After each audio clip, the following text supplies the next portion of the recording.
The wedding was 24 hours away when I learned the truth. They say the night before your wedding is supposed to be the best night of your life.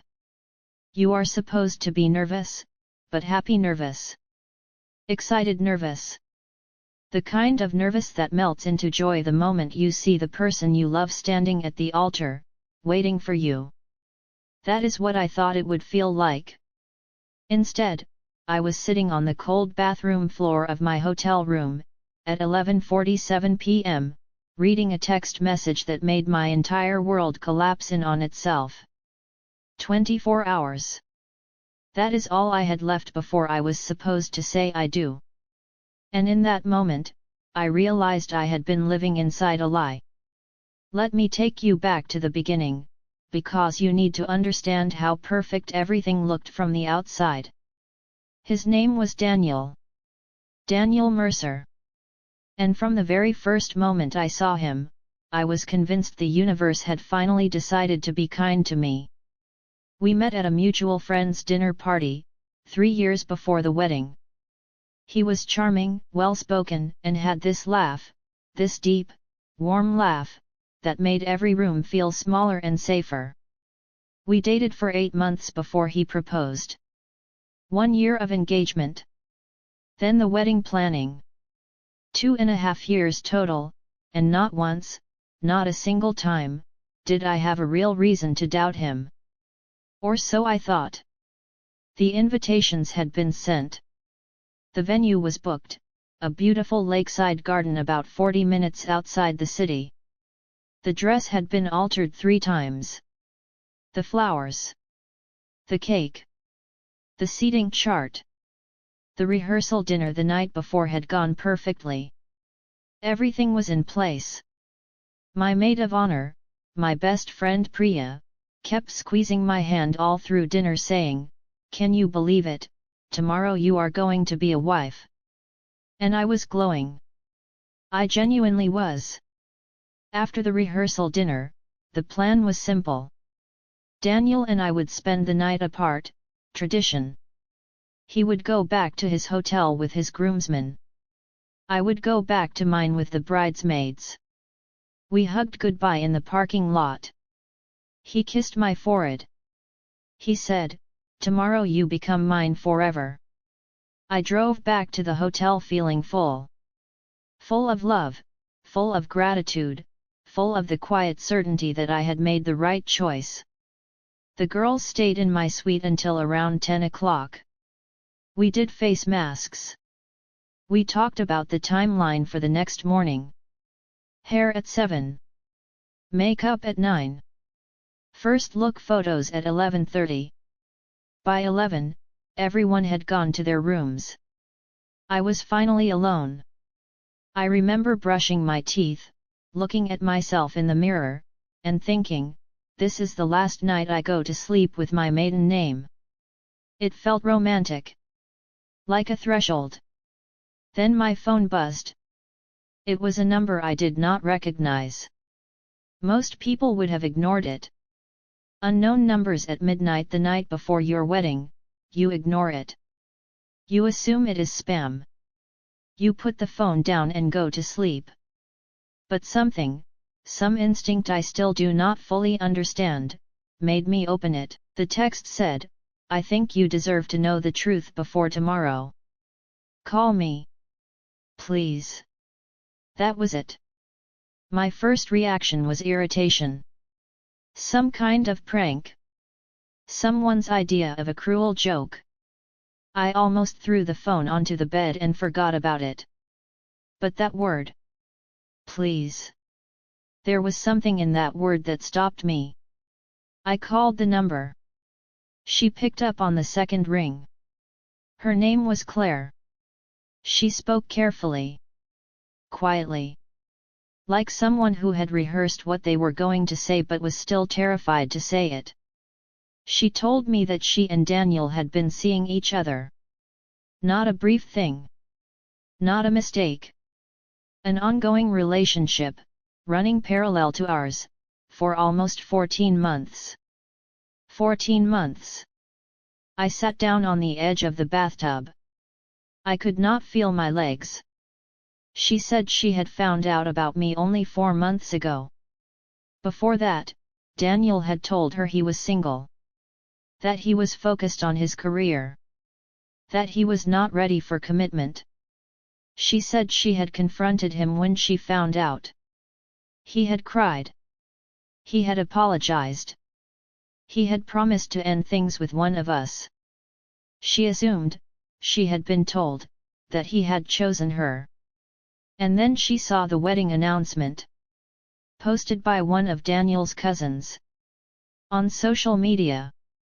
Her voice cracked when she said, "I did not know what to do. But I could not let you walk down that aisle without knowing." I do not remember exactly how long we stayed on the phone after that. I know I asked her questions. Some of them embarrassing now. How did they meet? Where? When? What did he tell her about his life? Did she know anything about me? She answered everything. She was patient. She was kind, even. And that somehow made it worse. This woman on the other end of the phone, who had also been deceived, who owed me absolutely nothing, was being more gentle with me than the man I was supposed to marry the next morning. When we finally said goodbye, I sat on that bathroom floor for a long time. I did not cry. Not right away. I just sat there. Staring at the tile. Listening to the air conditioning hum. Watching the minutes change on my phone screen. Midnight. 12:14 a.m. 12:31 a.m. 18 hours until the ceremony. At some point, I called Priya. She answered on the third ring, groggy and confused. I said her name once, and something in my voice must have told her everything she needed to know, because she said, "I am coming right now. Do not move." She was in my room within 4 minutes. I showed her the texts. I played her parts of the recorded call. I had instinctively recorded it, some survival reflex I did not even know I had. She listened without interrupting. Her face went through about 6 different expressions in under a minute. When it was done, she asked me one question. "What do you want to do?" Not "what should we do?" Not "what are you going to do?" "What do you want to do?" And I told her the truth. I said, "I do not want to marry him." She nodded. She put her hand over mine. She said, "Then we are going to figure this out, together. Right now." We did not sleep. Priya and I sat at the small desk in my hotel room until almost 4 in the morning, making decisions that I never in my life imagined I would have to make. Who to call first? What to say? How to reach the vendors? What would happen to the deposits? How to tell my parents, who were asleep 2 floors above us, who had spent months helping plan this wedding, who adored Daniel. We wrote out a list. Practical. Ordered. Because when your emotions are a free-fall, sometimes the only thing that saves you is a checklist. At 4 a.m., I called my mother. She did not understand at first. She thought something had happened, an accident, a health emergency. I said, "Mom, I am fine. I am physically fine. But the wedding is not happening tomorrow." The silence on the other end of the line was the longest of my life. And then she said, "I am getting your father. We will be there in 5 minutes." At 6 in the morning, I called Daniel. I had thought about whether to. I had considered just letting the silence speak for itself. Letting him show up to the venue and find nothing. But I could not do that. Not because he deserved a conversation. But because I needed one. He answered cheerfully. He thought I was calling to say good morning. He said something like, "Is it not bad luck to talk before the ceremony?" I said, "I know about Claire." The line went quiet. I let the quiet sit there. He started to talk. To explain. Words came out, words about mistakes and pressure and confusion and how much he loved me and how it did not mean anything and how he was going to end it and he was sorry, he was so sorry. I let him talk until he ran out of words. Then I said, "The wedding is cancelled. Do not come to the venue." And I hung up. My father drove to the venue at 7 a.m. to speak to the coordinator. My mother started calling close family to explain before they drove out. Priya handled the rest. She is the most competent human being I have ever met in my life, and on that morning, she was nothing short of extraordinary. By 9 a.m., most guests had been notified. By 10, the vendors had been contacted. By 11, the time I was supposed to be getting my makeup done, the ceremony that 400 people had been invited to attend had been quietly, efficiently, heartbreakingly dismantled. The flowers were still going to be delivered. We could not stop that in time. So for a few hours, a lakeside garden was filled with white peonies and eucalyptus and candle light holders, all arranged perfectly, all waiting for a wedding that would never come. My mother told me that later. I was not there to see it. I stayed in the hotel room. People always ask how I felt. And the honest answer is, I felt everything and nothing at the same time. There was grief. Real, deep grief. Not just for Daniel, but for the future I had imagined. For the life I thought was waiting for me at the end of that aisle. For the version of him I had believed in. There was humiliation, the kind that wraps around you when you realize you were the last person to know.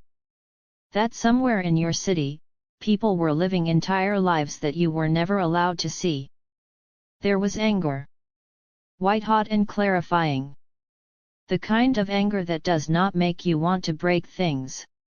It makes you want to stand up straighter. And underneath all of it, somewhere very quiet, there was relief. Relief I did not understand at first.